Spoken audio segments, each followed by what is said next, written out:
दोस्तों, मैं हूं आपका भाई, आपका दोस्त नदीम, और आप देख रहे हैं मालूमाती यूट्यूब चैनल डेंजर वर्ल्ड। दुनिया के सरतरीन मुकाम के लोग जिंदगी कैसे गुजारते हैं। शुमाली निस्फ कुर्रा इस वक्त सर्दी की लपेट में है और ठंडक के साथ दिन की रोशनी कम होती जा रही है। मगर कभी आपने सोचा कि दुनिया के सरतरीन मुकाम पर लोग कैसे जिंदगी गुजारते हैं। दुनिया का सरतरीन मुकाम जहां जनवरी में औसत दर्जा हरारत -50 डिग्री सेंटीग्रेड होता है और आंखों की पलकों पर चारदीवारी से बाहर निकलते ही बर्फ जम जाती है। यहाँ घरों पर पाइप नहीं लगाए जाते क्योंकि पानी जमने से इनके फटने का डर रहता है। गाड़ियां हमेशा चलती रहती हैं ताकि पेट्रोल जम न जाए। यह है रूस की रियासत साइबेरिया में वाक़या अवेमिया कौन, जहां 2018 के आगाज में दर्जा हरारत से आगाह करने वाला इलेक्ट्रॉनिक थर्मामीटर -62 डिग्री सेंटीग्रेड में फट जाता है। ये वो गांव है जहां -52 डिग्री सेंटीग्रेड पर भी स्कूल खुले रहते हैं। 1920 और 30 की दहाई में यहाँ आबादी नहीं थी, बल्कि खाना बदोश यहाँ मौसम बहार में रुकते थे।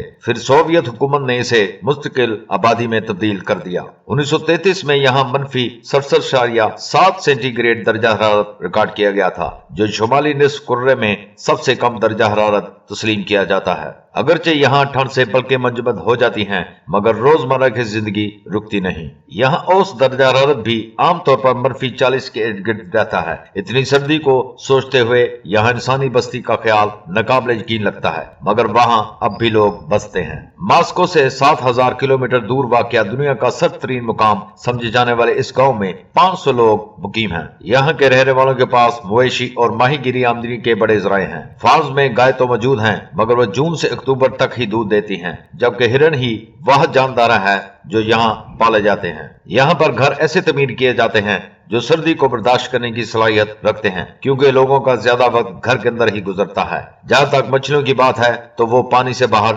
निकलते ही 20 सेकंड में मंजमद हो जाती हैं और इन्हें महफूज रखने के लिए रेफ्रिजरेटर की जरूरत नहीं पड़ती, क्योंकि हवा का दर्जा हरारत इतना होता है जो मछली खराब होने नहीं देता। मगर इस काम का हिस्सा बनने वालों को खुद को हर मुमकिन हद तक गर्म रखने की जरूरत होती है। एक सहाफी के मुताबिक वहां तिजारती सरगर्मियों को फरमाते हुए मेरे हाथ मंद हो गए और शदीद तकलीफ होने लगी, मगर मछलियां फरोख्त करने वाले वहां सारा दिन खड़े रहते हैं। समझ नहीं आता कि वो खुद को गर्म कैसे रखते हैं। यहाँ के शदीद सर्द मौसम की वजह से समंदर से बहुत ज्यादा दूरी है, जबकि यहाँ सूरज की रोशनी से लुत्फअंदोज होने के मौका लोगों को साल के बेशतर हिस्सों में महज चंद घंटे के लिए ही मिलता है। ताहम गर्मियों में कभी कभार दर्जा हरारत 30 सेंटीग्रेड तक भी पहुंच जाता है। मगर सबसे दिलचस्प चीज इस गांव का नाम है, जहां सर्दी से सब कुछ जम जाता है, मगर अवेमिया कौन का मतलब है ऐसा पानी जो कभी जमता नहीं। मगर कुछ राय का कहना है कि दर हकीकत नाम का तलफ़्ज़ दुरुस्त नहीं, बल्कि ये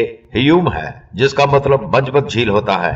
यह सतह समंदर से 750 मीटर बुलंदी पर वाक़या है। लोगों ने इस जगह को नॉर्दर्न पोल ऑफ कूल की उर्फियत दे रखी है। इस सर्दी ने इस पूरे गांव को विंटरलैंड में तब्दील कर दिया है। यहाँ दिसंबर में सूरज की रोशनी सिर्फ 3 घंटे तक रहती है, जबकि जून में ये दौरानिया 21 घंटे तक होता है। मगर इन सब मुश्किलात के बावजूद सर्दियों में काफी सियाह इसकी खूबसूरती को देखने के लिए आते हैं और पलकों के जमने की परवाह नहीं करते। तो दोस्तों, क्या आप इस जगह रहना पसंद करेंगे? कमेंट में जरूर बताइएगा। तो वीडियो पसंद आए तो लाइक जरूर कीजिए। शुक्रिया।